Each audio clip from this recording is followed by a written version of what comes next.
All right. Welcome on in to another episode of the Lowdown Sports Show, where we get the lowdown on all things basketball. That's right, we do. I'm your host, Drew, I'm BJ. and we're here once again for another episode. Ladies and gentlemen, this podcast is brought to you by T Public, Fanatics, and SeatGeek. SeatGeek is a ticket app that takes the confusion out of buying tickets. Use code The Lowdown in all caps to save $20 on your first order. Chock full show today, Mr. BJ. We got some brand new NBA champions out That's there, right. and we got to talk about their very first title, as a matter of fact. And Indeed, we do. a two-time MVP gets himself a championship and a finals MVP. And where does he rank amongst the all-time great centers, BJ? Um, Interesting discussion coming up. And in the WNBA, a couple of GOATs got their jerseys put in the rafters right after they retired. Already the following season, Sue Bird, Sylvia Fowles, talking about those legends again on this here podcast. We talked about their retirements during the season last year. We'll talk about their jersey hmm retirement today. And then the biggest surprises and disappointments so far in the WBJ. Of course, BJ's best. What's on Drew's mind in that beautiful game of With It or Quit It? That's right. BJ, whenever you're ready to go, feel free. Well, Drew, I mean, it just, we kind of felt it coming. I think you and I, when we were talking um, about this series last week, we were kind of hoping, at least for our sake, since we both had the Nuggets in six, that they Ah, might get it extended back another game to Miami. But for Denver and their fans, the wait was long enough as it was, Drew. 46 years, and they are finally NBA champions for the first time in franchise history, Drew. This is something that is a pretty historic, uh, title, not just for the city of Denver, but for these players and what they've gone through and finally getting here so close in the bubble in 2020. They ran into, of course, the best team in the league that year. They got to the Western Conference Finals in '09 with Melo, AI, and George Karl. But this one is, in my opinion, at least, it is very reminiscent of what we saw from the Bucks run in 2021. I just think that they were playing the best basketball of anybody, all year long. And even though at times, Drew, you and I, we talked about, didn't feel like they were, the best team, and that they were, that Phoenix matchup was going to be a problem. Got to watch out for the Suns, and then you got to watch out for the Lakers. They're playing some of the best basketball right now after the trade deadline. Um, but they handled their business, and then they got, you know, in all honesty, Drew. I mean, I already see people, you know, writing this off because they didn't play a team that had above a 550 win percentage or something like that in the mhm. postseason, which hadn't happened in like 50, 60 some odd years. But I don't discredit them. I mean, this is a tough ask for anybody, and I think they, yeah, certainly they got a little bit lucky with their draws. Their favor, it was more favorable. But do we really think that they were, going to struggle had they played, anybody else there? I mean, they might have had some issues with Boston, but if they had played Boston, I think they still would have been at least a somewhat smaller favorite than they were against Miami. Maybe these Nuggets, BJ. I mean, regardless of kind of what you think about, their path to the championship, you got look at the hmm talent, Yeah, within yeah, that path. I mean, he had former Defensive Player of the Year Draymond Green in his way. Jokic did. He had hmm Anthony Davis in his way.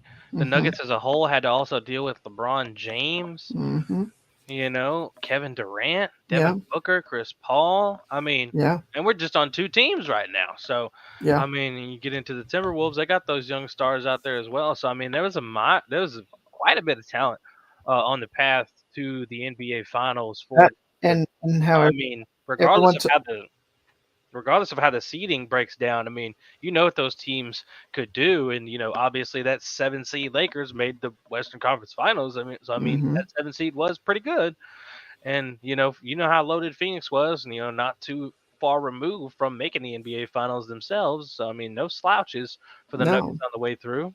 that and this Heat team, they may have been an 8 seed, but this was a team that was the 1 seed in the East just last year. They were in the finals in the bubble. They've got talent, and I don't know why you want to write this team off just because they were, mid tier struggling through the regular season. They got it going at the right time, and they made it all the way to the finals. They should be commended for their run.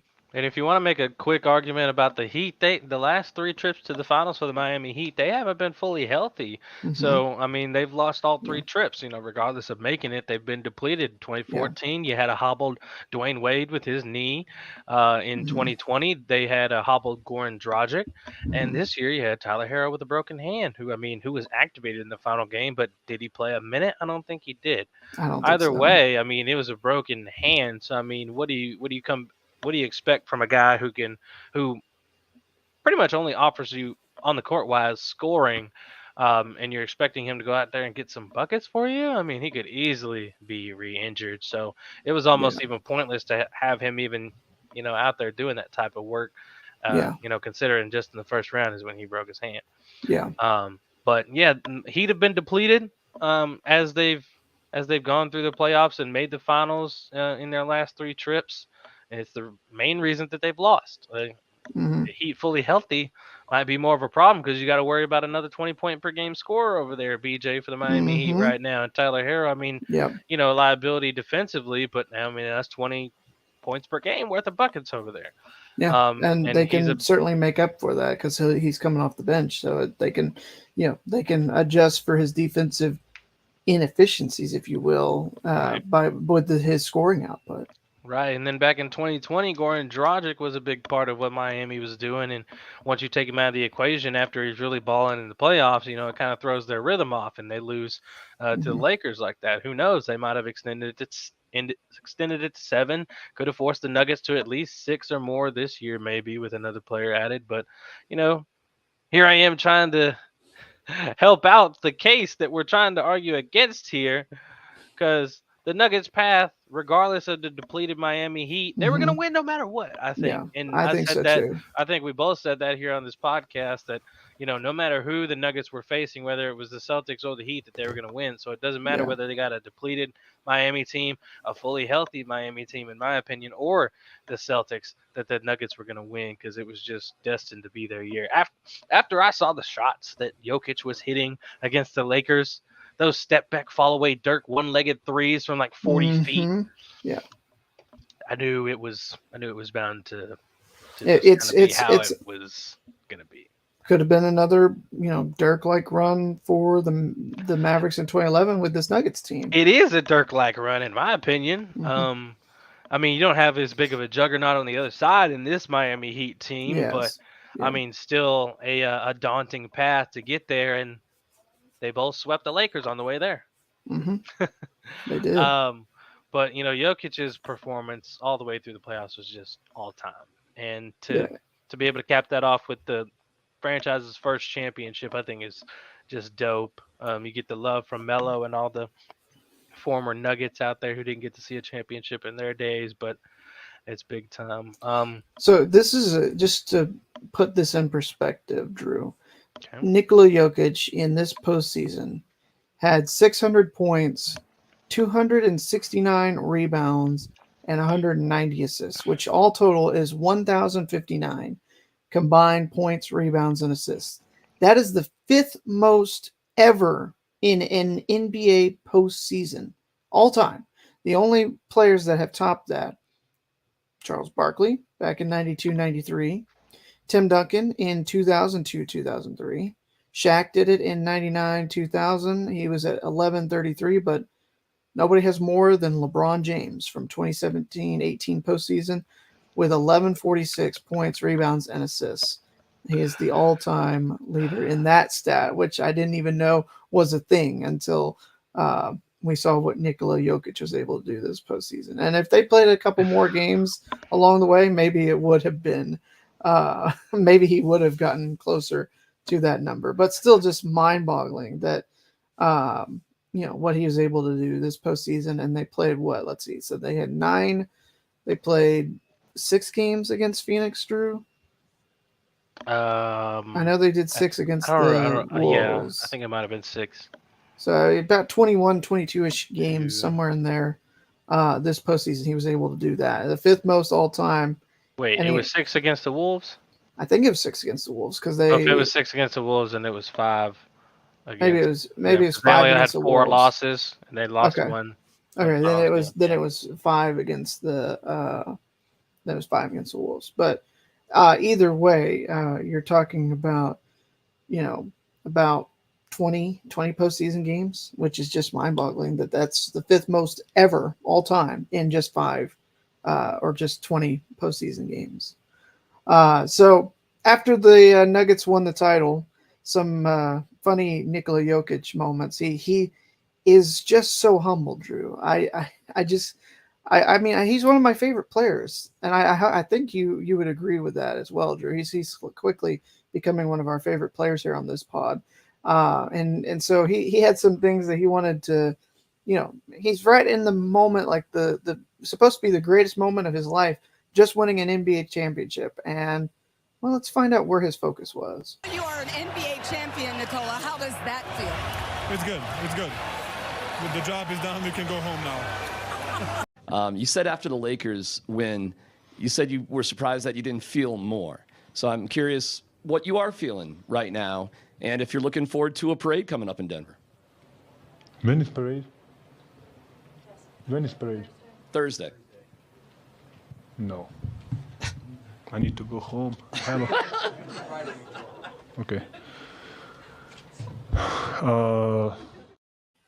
So he's not excited about the parade. He wants to go home, Drew. It's Trying to get back to his horses. Said he got a Yeah. horse race coming. So But Yeah. I do say he was told he can go home tomorrow.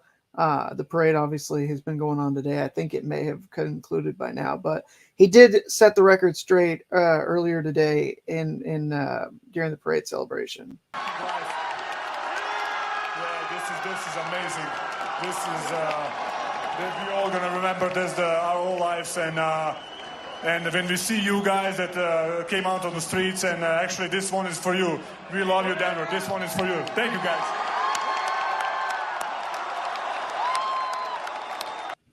So that's the end of what he said. Now let's start from the beginning. Thank you, though. You know that I told that I don't want to stay on parade, but I want to stay on parade. This is the best.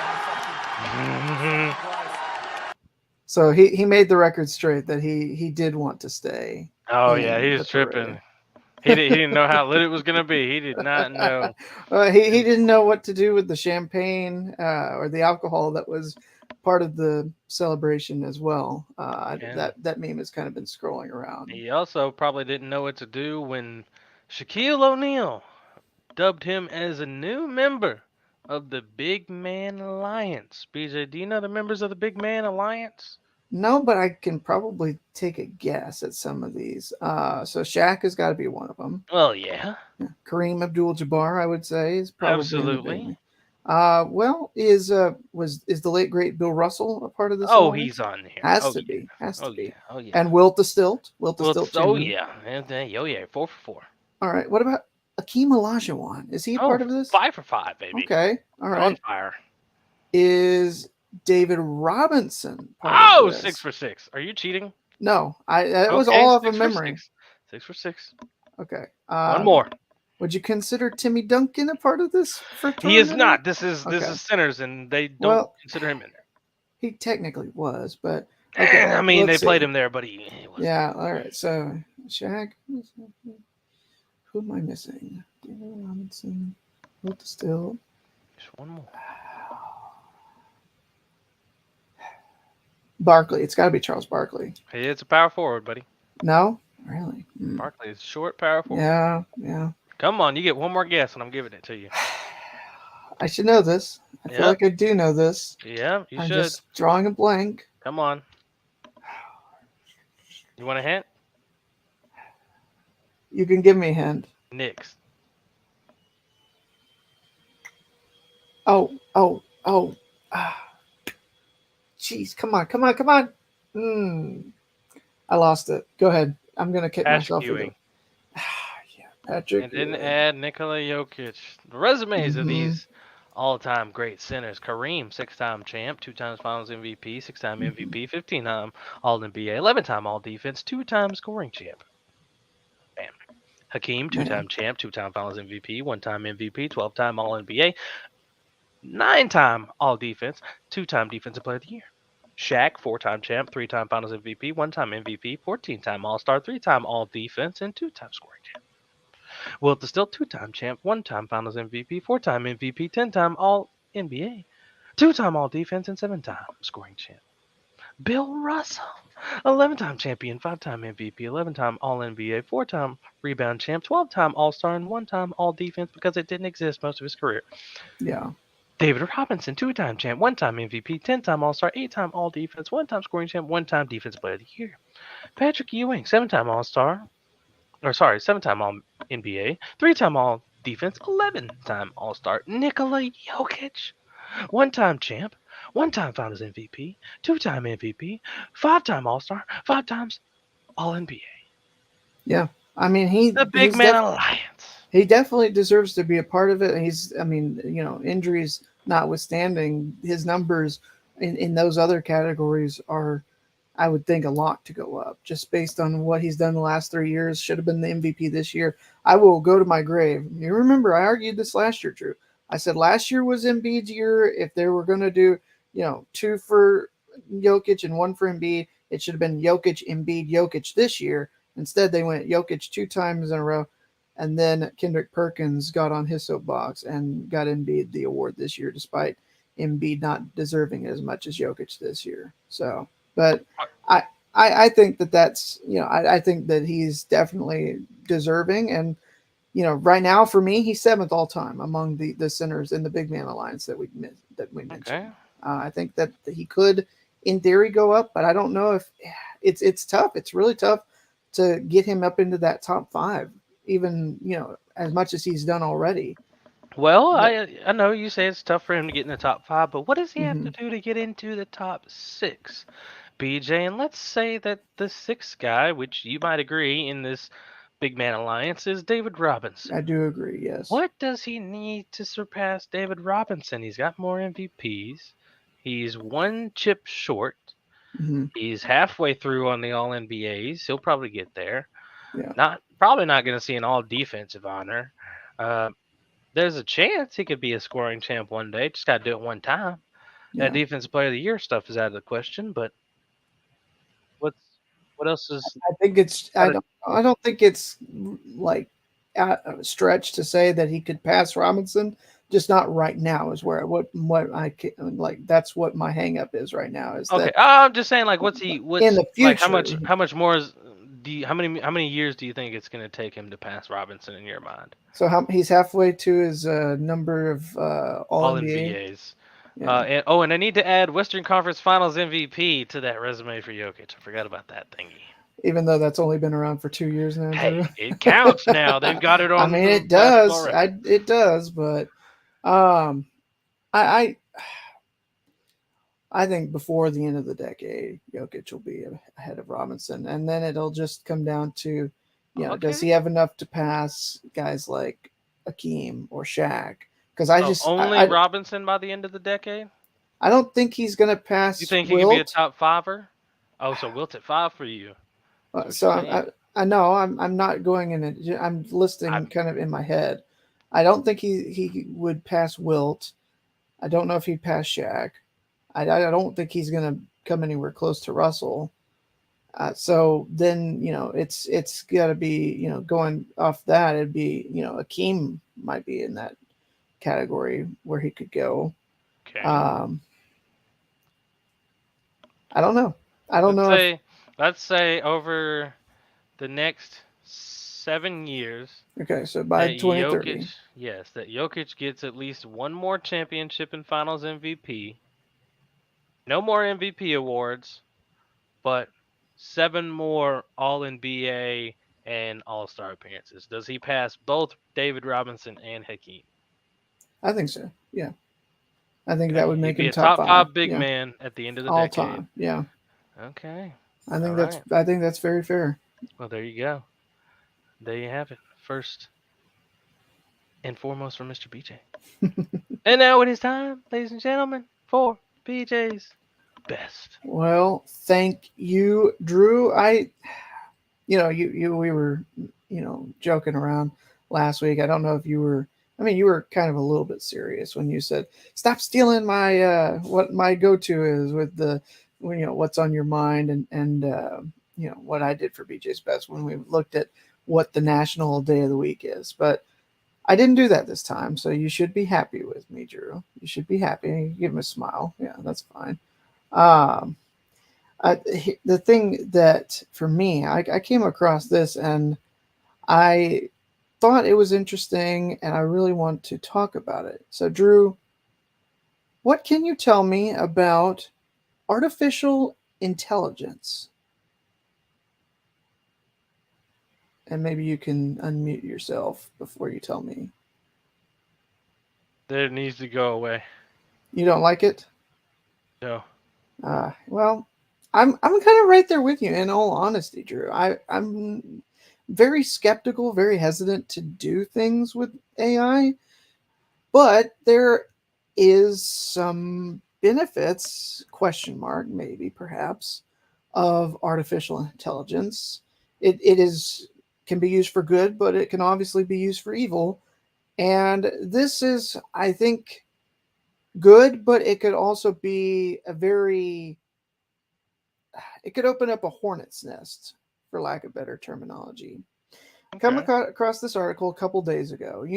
I thought about wearing my shirt, but I didn't. I'm a big Beatles fan. I think we've talked about that here on the show before, Drew, you and I. And so anytime I don't get alerts, but I think just because of my search history, the my phone knows when to send me notifications about Beatles or anything having to do with that. And so get a headline. It says Sir Paul McCartney says that artificial intelligence has enabled them to create a final Beatles song. So Oh boy. this is interesting because this goes back to John Lennon was one of the original four members of the Beatles. He died over 40 years ago now. Back in 1980, he was assassinated, and before he had died, he recorded some demos and lost tracks that eventually there were two that the surviving members of the Beatles did in the 90s. There was Free as a Bird, and I think the other one was, let's see, Real Love is the name of the other one. They did these in the 90s as new Beatles songs, even though the Beatles had been broken up since late 69, early 1970. Um, and they put this together for, at the time, what they were calling the Beatles anthology albums. But now, because of artificial intelligence, Sir Paul McCartney says that there is going to be another Beatles song, a final Beatles record, because the technology was used to extricate John Lennon's voice from an old demo so that he could complete the song. It said that this is going to be finished up and released later on this year. The song has not been given a name, but it's likely going to be titled Now and Then, which is what Lennon had written in 1978. He had recorded a demo track at his home studio, and it was part of the material that his wife Yoko Ono gave to Paul in the 90s. That being said, they had this in the 90s. They could have done it when they released the other two songs as part of the anthology, but apparently the audio quality was not great, not good enough to be done at that time. The technology did not exist to clean that up and try to isolate his vocals from the instrument that he was playing, and just the sound quality was just not good.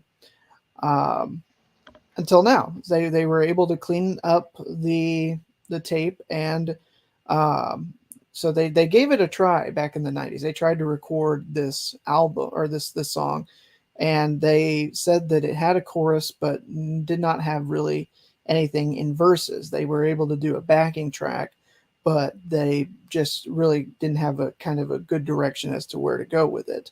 Um, Paul said that George was really not a fan of it. He didn't want to do it because he said that the vocals on John's track were his quote rubbish. But now, because of artificial intelligence, they were able to allow this computer. They got a computer to recognize the voices of the Beatles. So because of the documentary that came out a few years ago that Peter Jackson did. They have this computer that was able to recognize their voices and separate them from background noises, such as even their own instruments, and to do a clean track. And so now, because of this technology, they are able to put this together with his voice and a piano, and separate the two with artificial intelligence.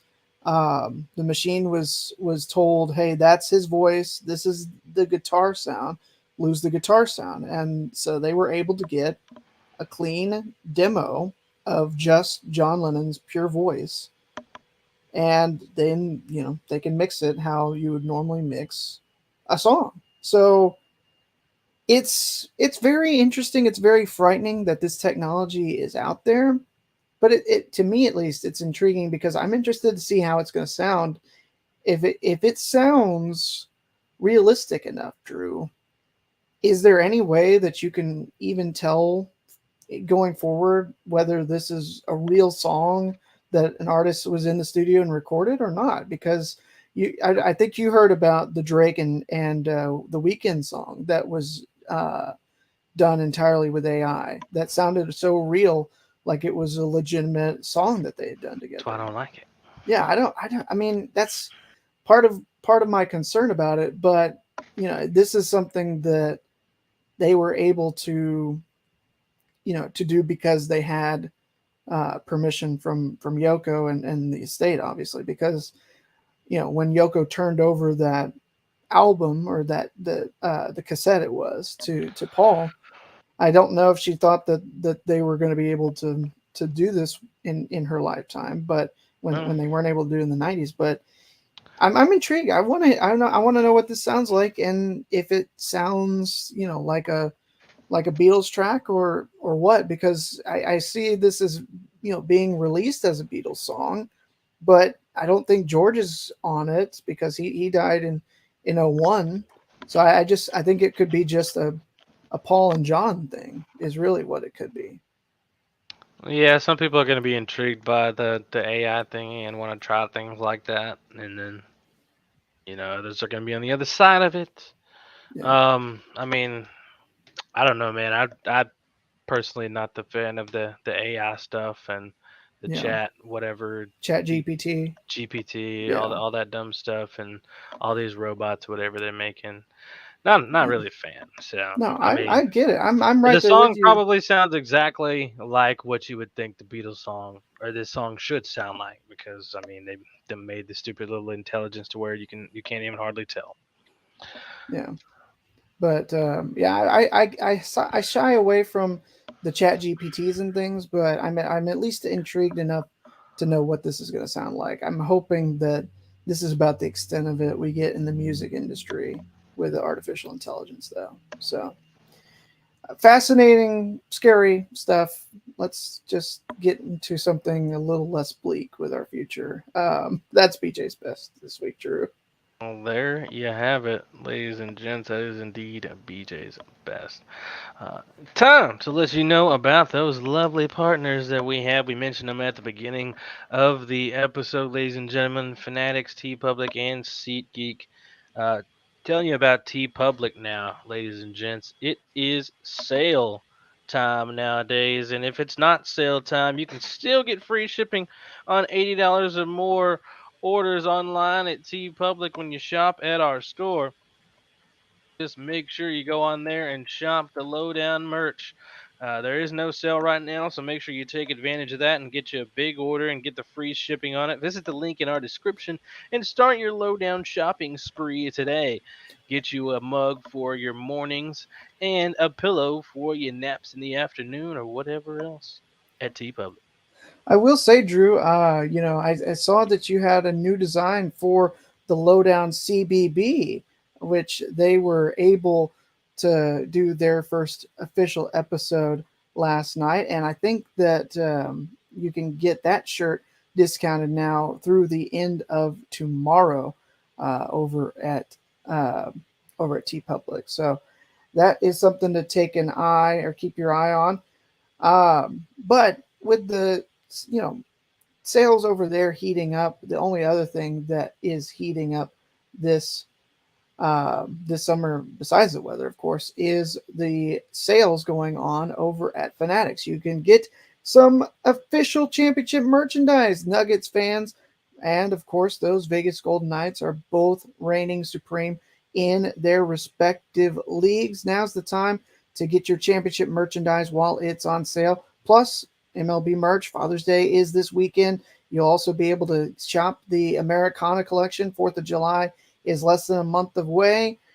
There's going to be the Men's College World Series that starts up this weekend. One of 8 teams can potentially win the College World Series. Whatever your heart desires, you can find it at Fanatics. It's a place for officially licensed merchandise. And right now, you can get free shipping on any order over $24 in the U.S. only by using promo code 24SHIP.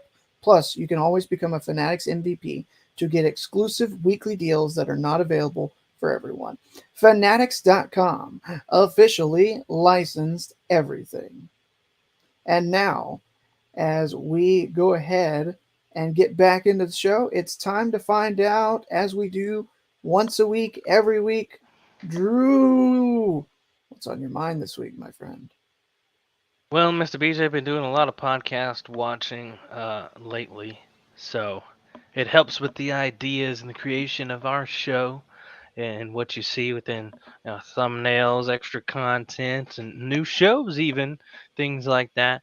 But today, what's on Drew's mind is NBA player podcasts, and I think we're gonna rank some here today. Okay. We're just gonna, and I might miss some because there are lists out there, but some that aren't as updated as you'd like them to be. So, mid-season stories about these player podcasts, and there have been more created ever since that point. And I've found some of them. I don't think I've found them all, but we'll talk about some of the ones that I have seen, have not seen, and have interest in seeing. Okay. Cool. So let's start with that before we rank anything. And let's go through some of these podcasts that I have seen. Whether this is at least one episode, not like just I'm in tune with the whole season, but I've seen an episode of it at least. Kevin Durant's podcast. Kevin Durant has a podcast. It's called the ETCs with Kevin Durant on Apple. Okay. That hosts it with a guy named Eddie Gonzalez. They talk about everything from NBA to pop culture. Each episode touches on several interesting topics over roughly an hour. I got to check out one episode of that, and I think it was. I don't even think I got through the entire episode. It was just a really long clip on Twitter, but I ended up watching it. And Kevin Durant is, I don't even know what type of personality you'd use to describe him, but he's not one of the guys I'd really see as a podcaster. And Yeah, he's I didn't not.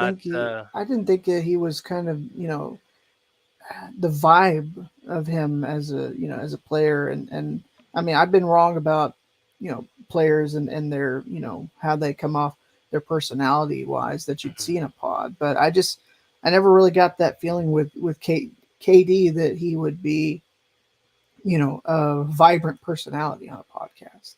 Well, hey, I mean, and you're right. I mean, for the most part, KD's still KD, but I mean, when he gets like in deep talking about basketball, I think, and he's really liking the conversation, I think he can be pretty good. But I guess for the most part, you probably he wouldn't make he's not going to make a top 5 list that I'm going to make Yeah, here in a bit. Someone that will though, who has a very popular show, and I believe he's on the Volume Sports now, yeah, I and know who that's you're talking about. Draymond Green. I like his The show. Draymond Green show. Yep. I have We've watched his seen show. yeah, I've seen it as well, and we've seen Draymond on NBA on TNT as well, and there's been many opinion out there that he's going to be really good at this. He's really good at it now, and Yeah. he should be on one of the NBA on TNT crews. Once he's done playing and do something like that. I agree. I think if you look at just based on, kind of what you've got out there in terms of these player pods, his is always, if not at the top, near the top. I think he's one of the smartest basketball players that we've got in the game. Maybe he gets a little, there's a little bit of the extracurriculars that go on that he could cut down on. Hmm. But I mean, I think he's such a smart IQ basketball player, and it comes out in his podcast when he talks about the league and how coaches and systems are used. It's really just fascinating. Yeah, he's got a wealth of knowledge, that's for sure. Hmm. This next player, I haven't listened to his podcast. Didn't know he had a podcast until I found this list. But Danny Green, Danny Yeah, Green has a podcast. It's called Inside the Green Room with Danny Green. I like that that name. makes sense. I didn't know that was a thing either. Honestly. Yeah, he's got a Twitter and everything apparently at Green Room Inside. Um, it's about his life experiences in basketball, is what he shares on the show, revealing insights he's learned through his career. With his episodes coming out fairly frequently, he usually covers current events in basketball as well. One that I have heard coming up on this list, heard of it before. Don't believe I've watched his podcast, but a really long clip of him talking about wine and some other things. Uh, CJ McCollum got a podcast. It is the pull up with CJ McCollum, and let's see, he covers several topics related to the NBA. He's on hiatus while he works for ESPN. He could always Hmm. return to his old podcast or only do the show he is working with on ESPN. But pull up with CJ, been doing that for a while now, and one of the many podcasters in the NBA. Is this list active players, or can it include some that were active but are not now? You'll see. Okay. Next up, a player that was just in the NBA Finals apparently has a podcast, and it's Duncan Robinson. Really? Duncan Robinson's got a podcast that he co-hosts called The Long Shot. It releases every Wednesday or at least weekly. He speaks with co-hosts and guests weekly with exciting insights on each episode about sports. Okay. Interesting. Next is one that you probably have heard of with these two players. And it's funny that you just asked that question, BJ, about whether it's retired or active players. Quentin Richardson and Darius Miles podcast. Gotcha. That's Knucklehead not the one. podcast. That's not the one I was thinking of, but Oh, okay. that is interesting. They're still going strong today. They started years ago. We've seen all Yeah. types of people come through their podcast for the clips that have come through on social media and things like that. And the famous question that always sticks in my mind from one of their episodes is when they ask NBA players to come on, they talk about when they came in the league, who was the first player to bust their bleep. So that one always sticks in my mind. It's a good clip of answers as well if you get to check Yeah. that out. Next one is Matt Barnes and Steven Jackson with the All the Smoke podcast. Interesting. Yeah, I don't think I've seen that one, but not. You're adding to the list of things that I need to at some point check out. Here's one you probably have checked out. It's fairly popular, and he was active during the NBA Finals. Can you guess, BJ? Is it Jamal Murray's podcast? No. No, But actually, I don't have Jamal Murray on this list, but nice to know that Jamal Murray has a podcast. I was just saying that maybe. I don't know if he does. Oh, okay. I was asking. Never mind. You had a piece of this, right? His name does start with a J. It's J.J. Redick. Uh-huh. The Old Yeah. Man and the Three podcast. That's the one I was thinking of when I asked. Yeah, Old Man and the Three. Solid podcast for sure. But he wasn't active. He was just because he's retired now. He's correct. Yeah. I thought you meant active player, not active podcaster. Okay. Well, I mean, it is active players. Wait, what do you? I don't. Did I say active? Yeah, you said JJ Redick was an active player, or when you were talking, like you led up to he was active during the NBA Finals. Oh, no, that's not what I meant with that. All right, well, that's why I asked. figured you would know that because you know he's not playing. Well, no, I mean, that's he's active podcasting Okay. during the NBA Finals. See, you confused me. You confused me. Mine was straightforward. Next up, Gilbert Arenas. Yeah, Chill podcast. I think we've had a clip of his podcast that we talked about before. He had a guest on, and I think it was talking about like undervaluing Dirk. Maybe it feels like that was something that we talked about. Next up, Shaq. Shaq apparently has a podcast, the Big Podcast. That's what it's called. And I swear I've seen him on another podcast that I can't remember the name of, but that is one that he does. Also, another podcaster out there, Road Tripping with Richard Jefferson. Yeah, I'm familiar with that one. I think Chuck has a podcast too. Who? Chuck has a podcast too, right? Chuck Barkley? Yeah, he does one with Ernie. Ernie. Yeah. I don't Inside the bubble room or steam room or something. Yeah, steam room. That's right. Yeah, that's right. Steam room. Good call there. See, this is why you can't rely on these little bitty lists here. I haven't seen that one though. I've just seen the little clips. I've seen clips, yeah, from it as well. But I bet it's interesting. It could be funny. From the podcast that I've seen, BJ, in a no order top 5. Okay. You got to throw in the Draymond Green show for sure. The Old Man and Three with JJ Redick. Yeah. Does All the Smoke make it? No, let's go with I'm gonna go No Chill Pod with Gilbert Arenas. That's what I was thinking too. And let me also toss in the Knuckleheads podcast. Those Richardson and Miles.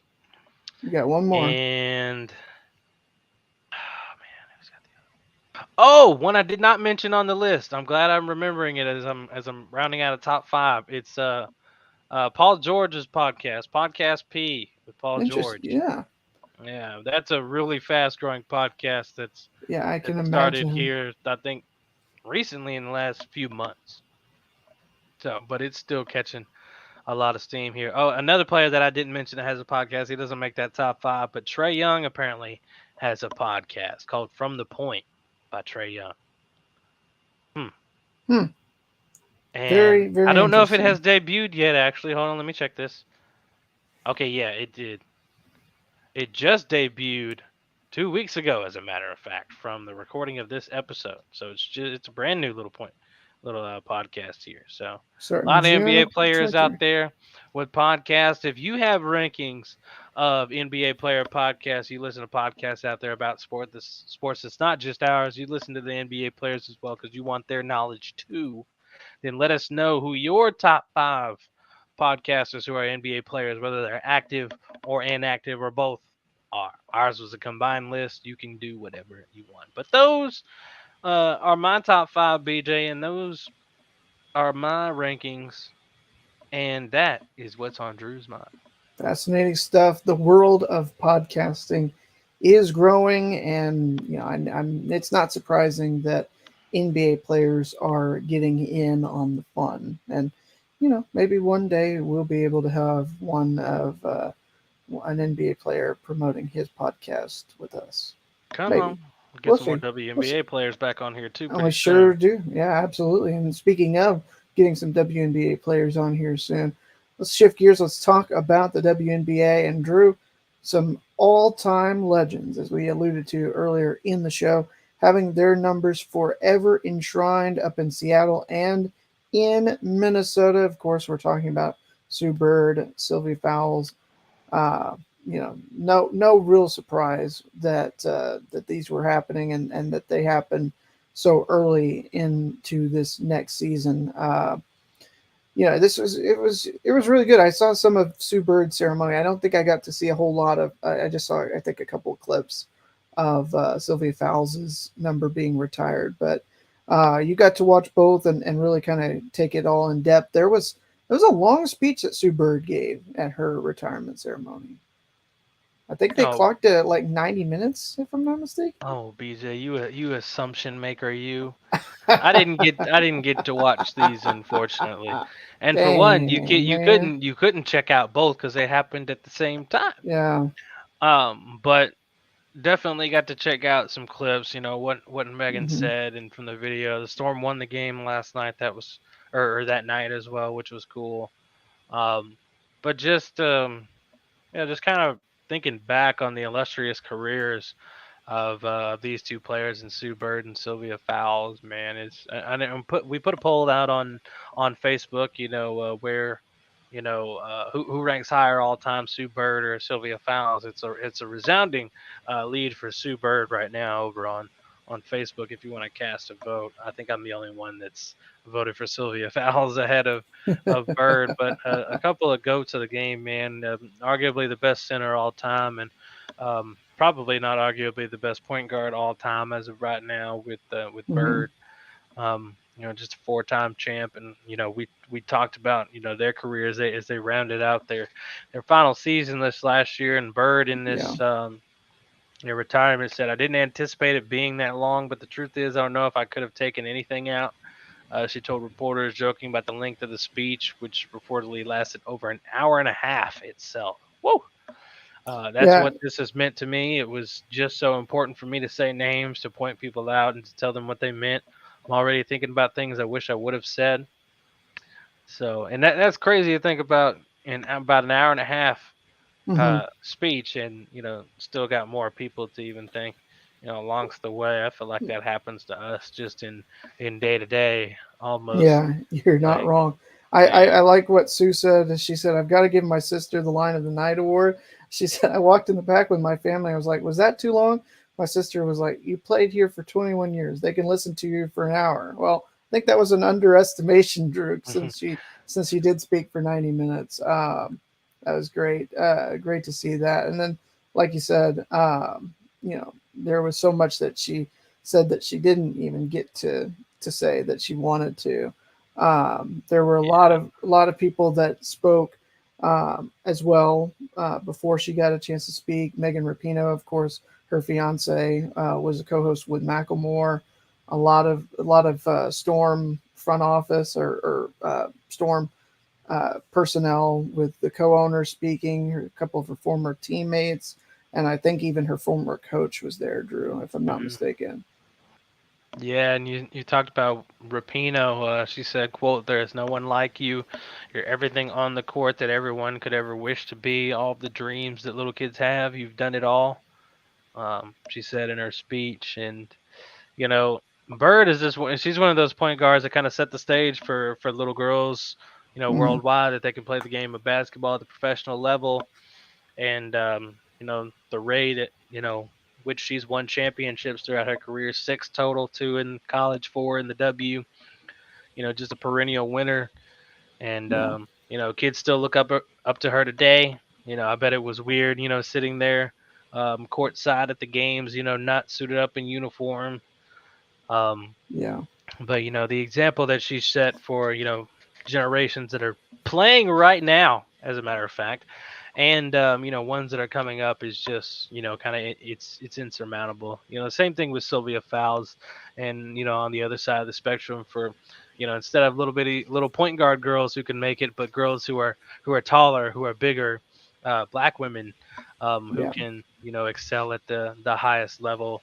um, and then 6'7" or however exactly tall Sylvia Fowles is, I don't remember, um, can dominate at this level as well, and be considered one of the all-time greats, and have MVPs and Finals MVPs to your resume and just be renowned in this league as one of the kindest souls to ever come through the W. And her, you can have the arguments of who's higher on the list and whatnot. I like to play with it every now and then, but Yeah. still, we just kind of want to just make sure, like they do with the jersey retirements and things, just take the time to appreciate the players and their contributions to the game, and what they mean, to generations that are playing right now and that are coming up.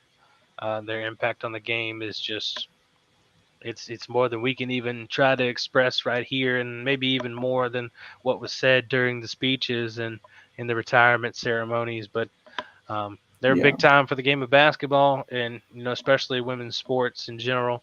And two of the greatest to ever play. I mean, you could argue, and maybe you shouldn't argue, that both of these players are top 10 all time. Um, and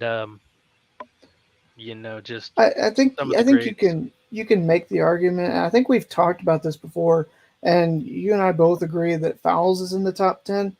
But we've also had the discussion of, Bird being the greatest point guard, but does that mean she's in the top 10 just because she's the best at that position? I'm not sure. I mean, there, because of how many great forwards and centers we've seen in the league already, it is, there is a legitimate discussion that we can have as to whether or not she'd be top 10 player all time. Uh, I think I put her in there, and I don't think you did, but I can't remember now if maybe that has changed since we last talked about it. But Don't remember. yeah, Don't oh remember. well. By the Is way, it? Fowle's Let's see 6'6", really. Oh, I was close. I gave her a little too much very credit. close. Yeah, A little too much credit. But shout out to both of these players on dominant careers, hmm legendary careers, and their impacts yeah, on the game. Want to talk about some of the surprises so far in the W this season, and some of the disappointments hmm in this early going.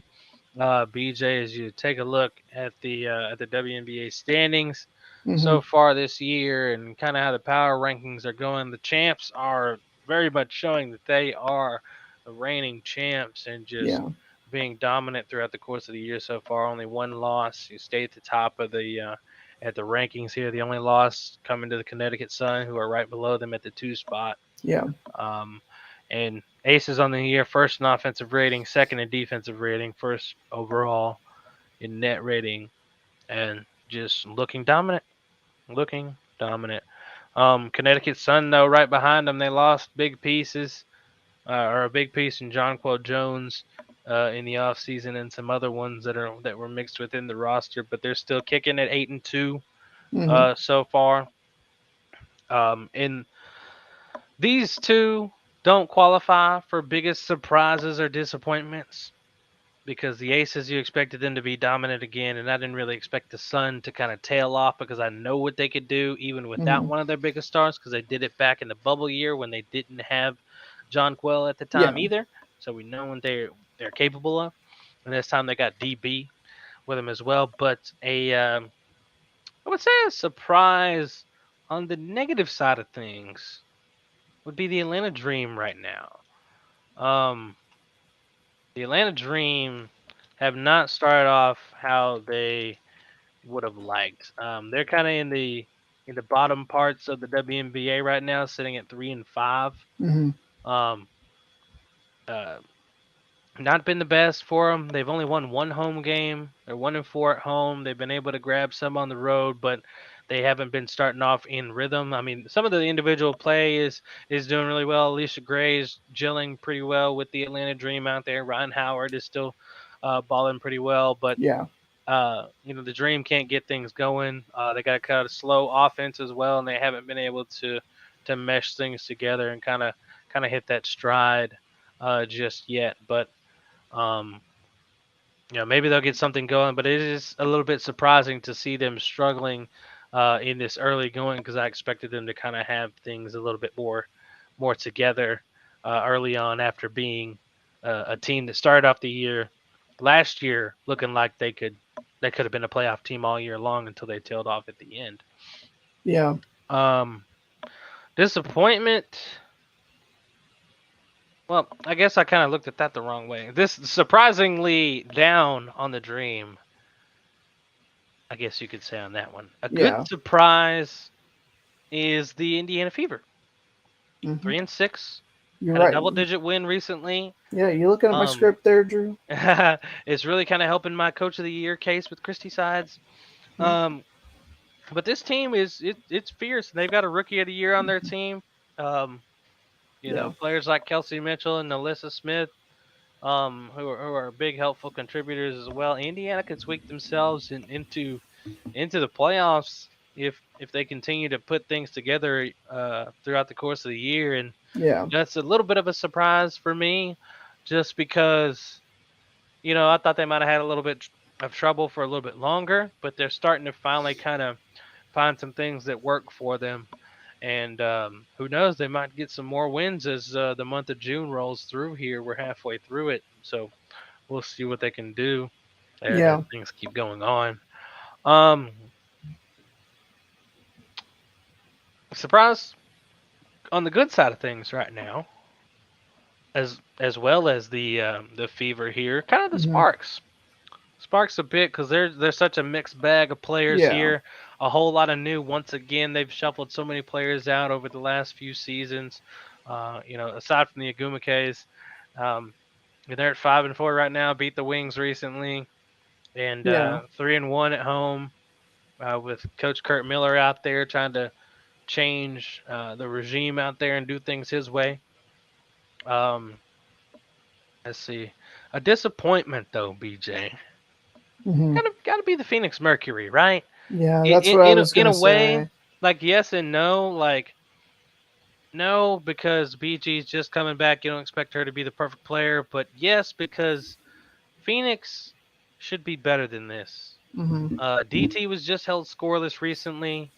Yeah. Um, they've had a myriad of players that they pick up and don't play, and then the ones that they do play kind of get injured sometimes, and things haven't gone consistent for them.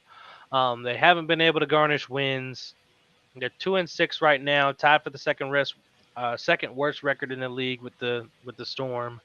Yeah. And regardless of how good BG plays in a game, Yeah. they can't get a dub.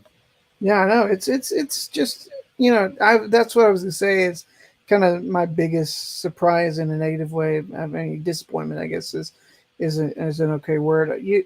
You're not gonna have Skylar Diggins Smith because of her pregnancy this year, but as great as BG has been playing this year, you feel like that there would have been more to show for it out there in the win loss record. I mean, she's back in like she never left and won out last year.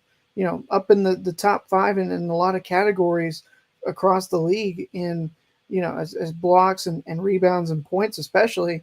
And it's just there's just not a whole lot else. The problem is that outside of BG and Diana Taurasi, you know, you're seeing a whole lot of, you know, uncertainty. I think with the rest of their lineup is the problem, Drew. I mean, Sophie Cunningham's been in the starting lineup for 7 of the 8 games so far this year.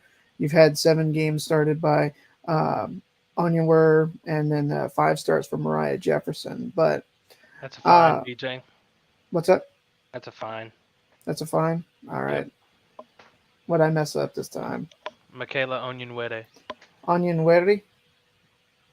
You want to get fined again? No, I'm asking.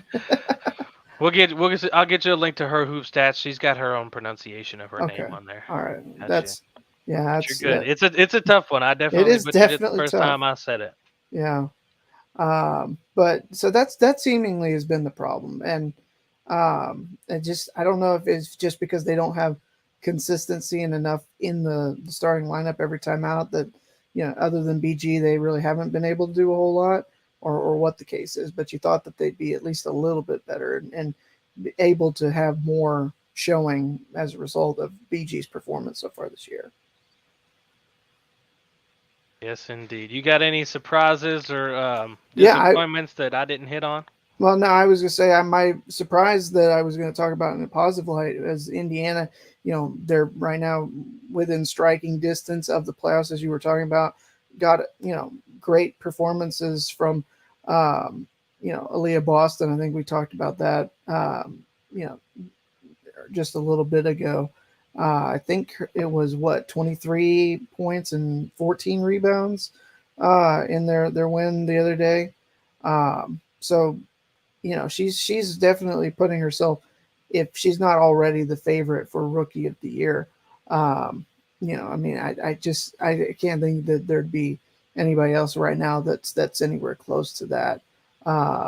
But yeah, I kind of expected it to take just a smidge longer before they would be, competitive enough that they could be thinking about the playoffs. And a lot can change as we know. It is still early in the season, but Drew, we are, some of these teams we're at 8 or 9. We'll be at 10 games by the end of this weekend.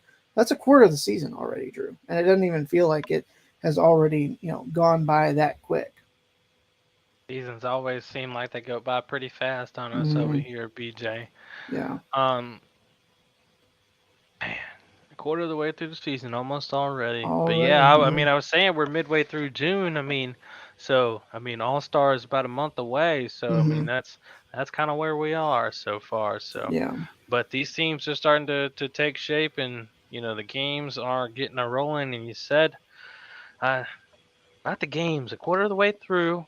Let's pick them on these games over this next week. I forgot to throw the pick'ems back in our rotation since like I think the Mm-hmm. first week, I think we did the first week, yeah, and that was and it. then forgot about them. But let's get some pick'ems going again here, BJ. Okay. Today's matchups on a Thursday: Atlanta Dream at Connecticut Sun, Fever at Sky, Storm at Aces. Give me your winners.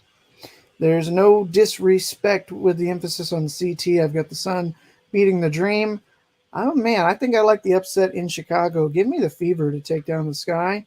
And I'm going to take Seattle to go on the road and lose to the Aces. I may have thrown you a little curveball there. I'm going I was about to say, with what are you gonna Vegas. say here? I know they had that cool comeback against Washington, but Yeah, don't but feel that that was a happening little against these bit guys. different. Yeah. Yeah, Connecticut, Indiana, and Aces for me as well. Hmm. Tomorrow, BJ, Mercury at Mystics, Lynx at Sparks. I like Washington at home. I mean, I think it'll be another good performance from BG. But again, if they're not able to get any more depth, then I don't think Phoenix is going to win this game. And I like what I've seen from LA. So give me the Sparks to win the second game of the night. Yes, indeed. I'm right here with you, BJ. And you mentioned the Sparks. Sparks at home. I think I said they were 4-1 at home. What was that? I said, yeah. I think so. Yeah, So sounds right. yeah, got the home team winning every game except for Chicago so far. Will it stay the same for this Saturday game? BJ Storm at Wings. I think it will. I think Dallas will get another win. They had to go and get it was a little bit closer when they went up to Seattle a couple weeks back, but I think that Seattle coming to Arlington is going to be a little bit different. I think that the Wings are going to be able to take care of business and not put it away dominantly, but I think they'll get a pretty convincing win. Okay. Sunday, you got almost a full slate. Five Yeah. games. Mercury at Liberty. Sky at Mystics. Dream at Fever. Sun at Sparks. Lynx at Aces. Give me your winners. All right, so I'm going to go with the Liberty. I'm going to go with the Sky on the road in Washington. Okay. Second road win in this weekend of games. Give me Atlanta over the Fever, so that's another one. 3. And give me the Sun over the Sparks as well. So I'm going with Bunch 3 of road winners. warriors. Yeah, I know. I'm going with 3 road winners on Sunday, but I'm taking the Aces as home as well as the Liberty. Aces over the Lynx. Okay, mine will be a little bit different from you. Give me the Liberty at the crib. Mm-hmm. Taking the Mystics? Chicago on the road. Okay, you agree with me there. Indiana at home. I thought about that. I just think that LA this is... at home. Okay. And Vegas at home. All right. Okay. I respect it. No Monday games, but Tuesday there are games. Dream at Wings, Sun at Storm, Lynx at Sparks. Who wins? I'm going with the Sparks at home over the Lynx. I'm going with the Sun in Seattle over the Storm because I like bright, sunshiny days, of course. And I'm going to take the Wings to defend the home court over the Dream. I think that it's not going to be it'll be a great homecoming for Alicia Gray, but I don't think that her team's going to get the win. Alrighty, I'm gonna take Dream, Sun, and Lynx here. Okay. Going with a couple of underdogs on the Couple road of there. spices, and the last one before we Very come back spicy. next Thursday. BJ, Aces at Mercury. Yeah, it's Vegas for me. There you go, and there's your pick 'em for this week. Until next time, and now it's time. It's a little gamey game. My turn to get the reins for this game of With It or Quit It, ladies and gentlemen. I got 5 questions for BJ. And he just tells me if he's with it or if he's going to quit. I almost forgot how to play this game. Let's do it. Yeah, I got to. I know, it's been a long Real, 2 weeks. Real simple, you know what I'm saying? Real simple. Okay. Number 1. The movies. We all love the movies. Go watch them. Watch brand new movies coming out. The movies is the only time, BJ, that you eat popcorn. When you go to the movie theater, not when you just watch a movie, but when you go to the movie theaters. With it or quit it? I feel like you asked me this before, but maybe you didn't. Something along the lines, but it wasn't the same. Yeah. So, yes, I'm with it, but again, I think I answered by saying I don't eat a whole lot of popcorn just because I like the taste, but I don't like the outcome for no further Fair detail enough. or anything like that. But I actually am going to see a movie here in a couple of weeks. The new Indiana Jones film's coming out. Oh yeah, you mentioned that. I thought I did. Yeah. Indy 5 Number 2. So he's with the first one. with the first one. All right. Nick Saban, that guy over there, rolling tide in Alabama. You know him, BJ? I know who he is. Yes, Pretty familiar with Nick Saban. pretty familiar. Good old Saint Nick. His days of winning championships at Alabama, it's over. With it or quit it? Oh, Drew. The number 1 rule of being a college football fan is you never count out Nick Saban. Never count out Nick Saban in his goal of winning a national championship. Do I have the Tide winning it this year, though? No, I do not. Okay. I don't think that his days are over because I think before he retires, he'll get at least one more. But I just don't think it's going to be this year. So I'm going to say quit it. Okay. Well, BJ, I hope you're right, but there's a chance that you could be wrong here because Alabama hasn't gone more than 2 years without winning a natty Oh, since I'm aware. 1992. I'm aware it hadn't happened. Checked I was to say it hadn't happened.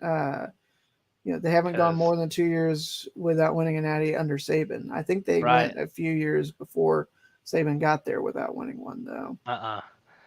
Bama, they won they in won 9. 09, They lost yeah. in 10, but they won again in 11. But before They 09, won- when was the last time that they? I just told won? you 92. So there was a 17-year stretch from 92 to 09 that they didn't win one.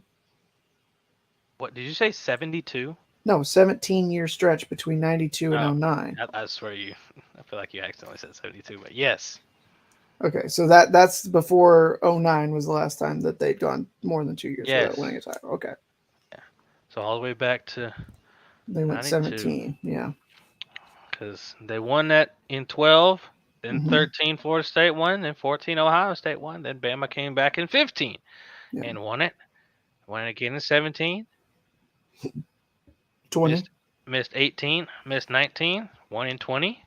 Now back to back with Georgia. Mhm. Is it Bama time? No. Well, it certainly not most in my likely opinion, won't at be least. Georgia time. The last team that went back to back was Bama, and they Mhm. did not three-peat. The last time they were close though. That Drew that They were. Bama 2013 team, had they not lost with the kick 6 to Auburn, it's very likely that they would have gone to the national title game and they might have beaten that Florida State team that year. But Yeah. the last time that a team three-peated, Drew, it has not happened in the playoff era or even going back to the BCS. You've got to go back to the 1930s. The last time 34 to 36. Yep, the last time a team three-peated in college football. Yep, and it ain't happening this next year. It might not. It may not. Number 3. That long number 2 there. You, Mr. BJ, would rather miss a meal than lose sleep. With it or quit it? Yeah, I'm with it. In fact, last night. I was working on some stuff. We were having our little post-show meeting with the CBB boys, Coach Tripp and T Mac over here. They did their first episode last night, and I was getting a little bit hungry and everything like that. But I was working on stuff, and then all of a sudden I'm like, oh yeah, I got to get ready to go to bed and got to clean up and everything like that. So I made it like a quick little sandwich, but sometimes I have just gone ahead and gone to bed because I've got to get up so early in the morning. So yeah, absolutely with it that I would sacrifice a meal for a little bit more sleep. Glad you mentioned the college basketball pod. Of course. Yesterday. Absolutely. Yes. Because number 4 has to do with college basketball. All right. College basketball this next season, BJ. Mm-hmm. The champs this year, Kansas and LSU. Kansas won last year. Sorry. Connecticut this year. Connecticut, UConn this year, and LSU. Mm-hmm. This year, in 2024, there will be new champions on both the men's and the women's side. We will have no repeat champion in college basketball. With it or quit it?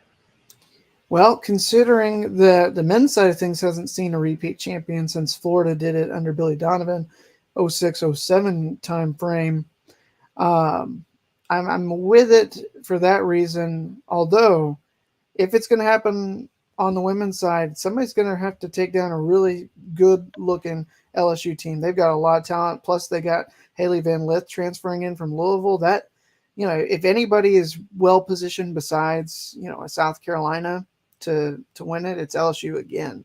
I mean, you can't count on Iowa with Caitlin Clark coming back, but, man, I mean, it's tough right now to think that LSU couldn't do it again. But I'll go with it. I'll go that there won't be a repeat champion. Okay.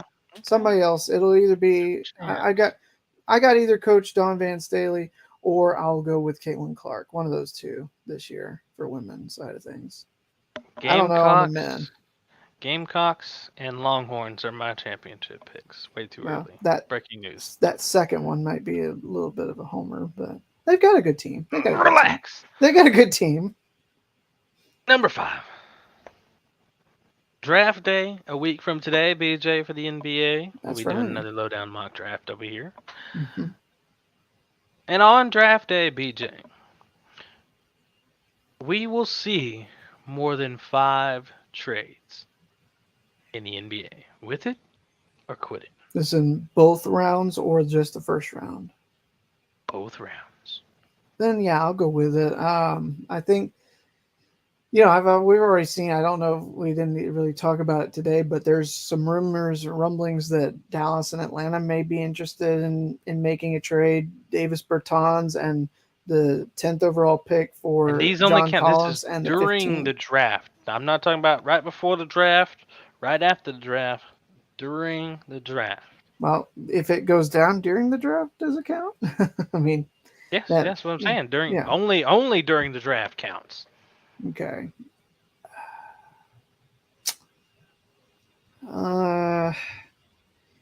Outside of some of the top picks, there's really,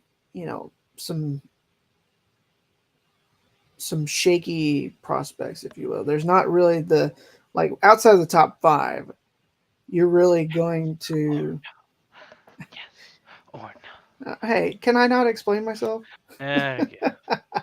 I think there could be some movement in that 6 to 10 range and further on down, just because there's not really a proven prospect outside the top 5 that I think that a lot of teams are going to be eager to get. They're going to be taking some chances, so I could see some movement. I could definitely see some movement, so I'll go with it. He's with it. Okay, I like that, BJ. Well, that's with it or quit it. And that's the show. That is the show. Guys, make sure you're following us over on socials. You see him above BJ if you're watching at _lowdown. That's THA_lowdown on Facebook, TikTok, Twitch, YouTube, Twitter, and Instagram. Link is in the description as always. And make sure you support and shop with our partners, T Public, Fanatics, and SeatGeek. Use that promo code and check for any promo code at fanatics.com. We appreciate you guys checking us out once again. Make sure you keep an eye out for the new show that went live last night, the Lowdown College Basketball, going to be going on weekly, more than likely here over on the Lowdown Network. So make sure you check that out each week as well as our show. We got some guests coming up. We're approaching episode 100, BJ. 2 weeks from Crazy. today, Crazy. episode 100, dude. And we've got some guests lined up. I'm inquiring about a lot of different people in both the media, sports media, and professional sports, as far as athletes Hmm.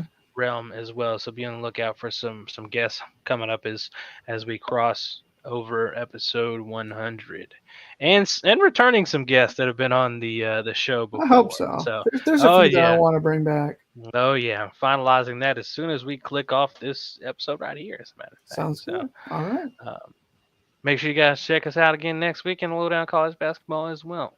In the meantime, we'll catch you guys next time for another edition of the Lowdown Sports Show.